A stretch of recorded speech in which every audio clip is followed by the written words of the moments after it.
안녕하세요. 닥터25의 응급의학과 전문의들과 정신과 전문입니다. 안녕.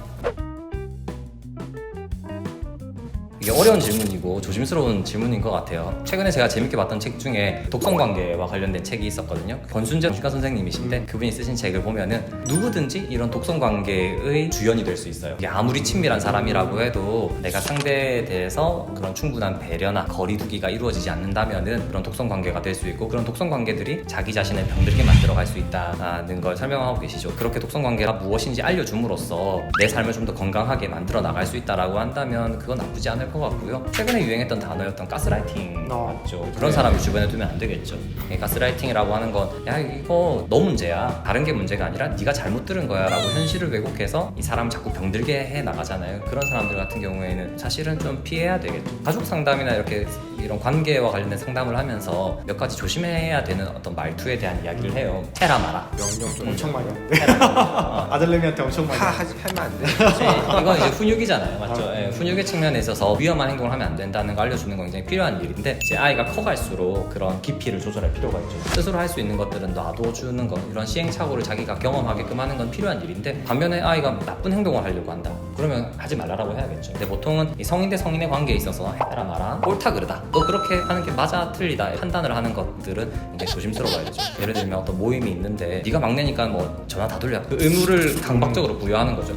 그렇죠. 근데 사실 관계라고 하는 건 서로가 호의적일 때 잘 유지될 수 있는 거잖아요. 마음이 내키는 사람이 먼저 연락을 하고, 마음이 내키는 그런 관계들 속에서 우리가 느슨한 관계가 테니스 라켓도 그렇고 배드민턴 라켓도 그렇고 우리가 슬쩍 잡을 때 더 세게 칠 수 있잖아요, 맞죠? 그런 것처럼 사람 사이의 관계도 서로의 어떤 적정 거리에 있을 때 우리가 강력한 힘을 발휘할 수 있지, 내가 이거를 세게 칠 거야 라고 라켓을 세게 잡아버리면 제대로 못 치게 돼요. 인간관계라고 하는 건 우리를 도움닫기 위해서 더 멀리, 우리를 더 건강하게 해줄 수 있는 사람들과의 만남인데, 그런 것들을 내가 생각하는 대로 조종하려고 하는 사람들은 주변에 두면 안 될 것 같아요.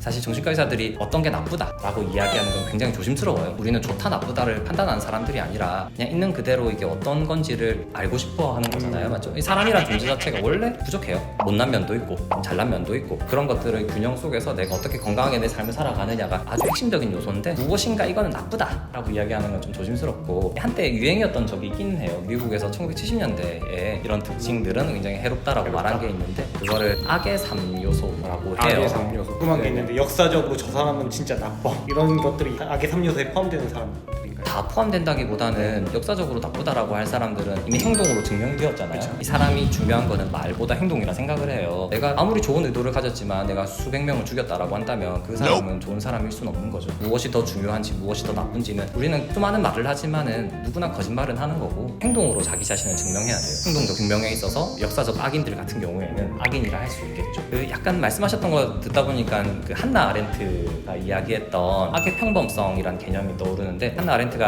어떤 걸 연구했었냐면은 유대인 학살 가스실에 가스실 버튼을 눌렀던 사람들에 대한 연구를 했어요. 개인적으로 봐서 만났더니 그 사람들이 악의 3요소라고 부르는 막 특징을 가진 사람이 아니라 굉장히 성실한 평범한 가장이었다는 거죠. 근데 그 사람이 실제로 가스실에서 얼마나 많은 사람들을 죽였겠어요. 이건 내 책임 아니야 라고 생각하면서 그 가스실 버튼을 눌렸던 거죠. 이 사람은 착한 사람인가 나쁜 사람인가 라고 이분법적으로 구분하기에는 상당히 좀 많은 논의가 있어야 되고 어려움이 있는 거죠. 그런 걸 저는 좀 떠올리게 해요. 누구나 어떤 상황에서는 나빠질 수도 있다는 거. 결국에는 우리의 주변 상황들을 잘 만들어 나가는 게 사회가 건강해지고 우리가 건강해질 수 있는 방법이라 생각을 해요. 절대적으로 악한 사람을 딱 이렇게 기준에 삼을 수는 없겠네요. 좀 힘들죠. 결국에는 행동으로 증명이 되는 거고, 그런 행동의 동기도 좀 중요한 측면이 있잖아요. 학술적으로는 악의 3요소, 나르시시즘, 마키아벨리즘, 사이코패스, 이 세 가지 정도를 삼아요. 우리 누구나 나르시시즘을 가지고 있거든요. 근데 이런 평범한 나르시시즘을 이야기하는 게 아니라 병적인 수준의 나르시시즘, 이거는 자기 자신을 위해서 다른 사람들을 도구화하는 거예요. 다른 사람들이 어떻게 느끼는지 이런 거 생각하지 않고 도구로만 쓰는 거예요. 필요에 의해서 상대를 조종하고. 사이코패시는 우리가 흔히 생각할 수 있죠. 다른 사람에 대한 이해나 공감이 떨어진 상태고 충동적이고 반사회적 행동들을 할 수 있는 사람들. 마키아벨리즘 같은 경우에는 어떤 목적을 위해서 도구를 정당화하는 거예요. 영화 같은 거 보면 많이 나오죠. 뭐 정치 영화 이런 거 보면 내부자들이었나요? 어떤 주요 증언을 하려는 사람들을 뭐 납치해서 죽인다거나 그런 사람들이 마키아벨리즘이라 할 수 있겠죠. 수단을 정당화하는 그런 사람들을 악의 3요소라고는 하는데, 정신의학에 있어서는 굉장히 좀 조심스러운 게, 저희는 그런 게 옳다 그르다를 판단하는 사람이 아니라 개인이 가지고 있는 이 내면적 고통들, 주관적 세계의 아픔들에 대한 이해와 그런 것들에서 좀 편해질 수 있도록 도와준 학문이기 때문에 위험한 정신질환, 주변에 두면 안 되는 사람 뭐 그렇게 둔다기보다는 나랑 합이 잘 맞는 사람들하고 잘 지내면 좋을 것 같고. 결론적으로 이게 우리가 뭐 미리 이 사람 악한 사람일 거니까